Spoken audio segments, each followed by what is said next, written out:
Olha só, vamos falar agora sobre a investigação sobre o desaparecimento da estudante lá de Ilha Solteira, da Unesp. Você lembra que a gente está falando bastante? É a Carmen de Oliveira Alves. É outro caso emblemático, né? Que a gente não tem nenhuma resposta até agora. A gente avançou um pouquinho, as pessoas foram presas, deixou de ser tratado como desaparecimento, passou a ser encarado, investigado como feminicídio.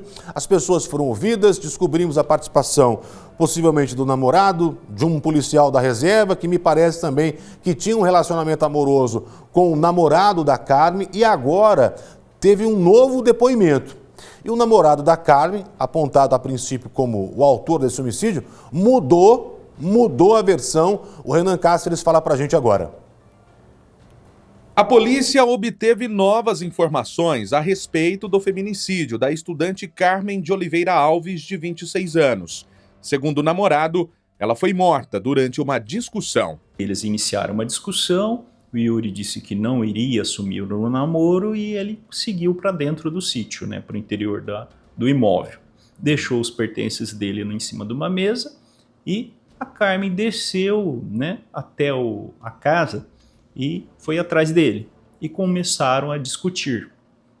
Aquela discussão inicial da questão do namoro foi escalando, onde a Carmen passou a xingá-lo, ofendê-lo de vários nomes, de baixo calão, e ameaçá-lo, e aí eles acabaram entrando em vias de fato. Segundo ele, a Carmen, após ele entrar dentro da cozinha para tomar água, a Carmen o seguiu dentro da cozinha, pegou uma faca e o ameaçou de morte com essa faca, onde, segundo a versão do Yuri, ele teria tentado se defender daquela agressão da Carmen, e teria puxado ela pelos cabelos e tacado ela no chão, onde ele acabou derrubando ela no chão e ela bateu a cabeça e desmaiou. Marcos Yuri Amorim nega que tenha matado a estudante. Ele disse à polícia que o crime foi cometido pelo policial, Roberto Carlos de Oliveira, a quem pediu ajuda após Carmen ter desmaiado. Logo depois o Roberto apareceu no sítio e viu aquela cena. A Carmen deitada, parece que, segundo o Yuri, ainda respirando, o sangue, aquela situação. Aí o Roberto falou: olha, Yuri, se a gente for socorrer ela, fazer alguma coisa, nós vamos presos. Agora eu sou policial, deixa que eu resolvo. Então o Roberto teria pegado uma barra de ferro que estava lá no sítio e desferido um golpe na cabeça da Carmen. E além disso, depois que ele desferiu esse golpe com a barra de ferro, ele teria pego uma faca que lá estava já daquela discussão inicial e cortado a garganta da Carmen, onde ela teria morrido, finalmente morrido. E aí depois eles contam que eles juntos teriam arrastado o corpo da Carmen até os fundos do sítio e sumido com a bicicleta elétrica dela também até os fundos, fazendo uso da caminhonete do Roberto. E aí depois o Yuri conta que ele não participou de mais nada, que ele não ocultou o corpo e que isso foi a parte que o Roberto fez. E que os pertences da Carmen e o celular dela eles destruíram e foi jogado na beira da rodovia, como o Roberto já havia dito anteriormente. O celular, que seria o de Carmen, já tinha sido encontrado pela polícia no dia 31 de julho e enviado para a perícia, após o depoimento do policial que nega a autoria do crime e acusa Marcos Yuri, o namorado. Também foram encontrados vestígios de sangue em um sapato do namorado de Carmen, que estava na casa de Roberto, e também em uma lona que estava no sítio onde o crime aconteceu, no assentamento Estrela da Ilha. Iremos realizar uma nova perícia no local. Agora a gente já sabe o local do crime, então nós iremos voltar no local, iremos realizar uma nova perícia com luminol para achar mais vestígios de sangue no local. Tanto Marcos Yuri Amorim quanto Roberto Carlos de Oliveira não deram a localização do corpo e da bicicleta que Carmen estava. Agora a polícia fará 2 reconstituições, com base no depoimento dos dois. Uma agendada para esta quinta-feira. A gente pretende fazer a reconstituição da versão apresentada pelo Roberto inicialmente e depois iremos fazer uma nova reconstituição, dessa vez com a versão apresentada pelo Marcos Yuri.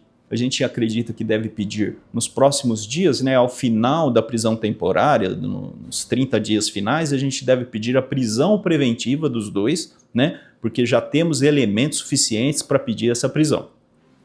Gente, como essa moça sofreu, né? Como essa mulher agonizou antes desse desfecho trágico demais, um trio amoroso, né? Que acabou provocando toda essa tragédia. Você está vendo, você vê que a história só vai piorando, só vai se agravando, infelizmente. Você imagina o sofrimento desse pai que até agora não conseguiu, primeiro recebeu a notícia do desaparecimento, aí mudou, olha, a sua filha provavelmente foi morta. Aí chegou a confirmação, ela foi vítima de feminicídio. Olha, identificamos 2 pessoas suspeitas, foram presas. Essa versão vai mudando aqui, vai mudando ali, vai ganhando detalhes escabrosos, né? Ela foi agredida, depois ela foi ferida com uma barra de ferro, ficou agonizando, teve a garganta, o pescoço cortado por esse policial. Gente, não merece nem ser chamado de policial, né? A pessoa, na reserva ou não, tem um preparo para lidar com a vida, cuidar do bem-estar das pessoas, da sociedade. Isso é um mau caráter, né? Que infelizmente foi parar na polícia. E tem também qualquer profissão, né? Que seja punido se for o caso realmente. Agora, eu me pergunto o seguinte, com tanta riqueza de detalhes, sim, ela morreu, sim, foi fulano que matou, sim, foi morta desse jeito. Por que as pessoas não falam, olha, o corpo está em tal lugar, para pelo menos garantir que a família tenha dignidade em se despedir, não é verdade?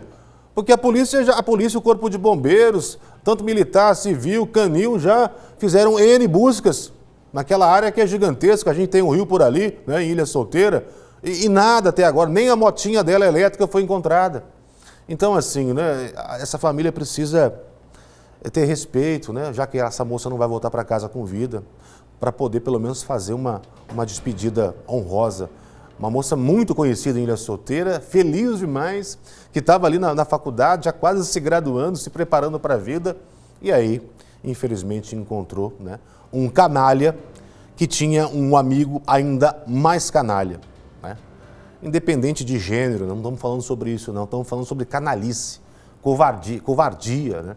A falta de respeito com a vida, que é o caso das 2 pessoas envolvidas na morte trágica dessa moça. A gente vai seguir acompanhando.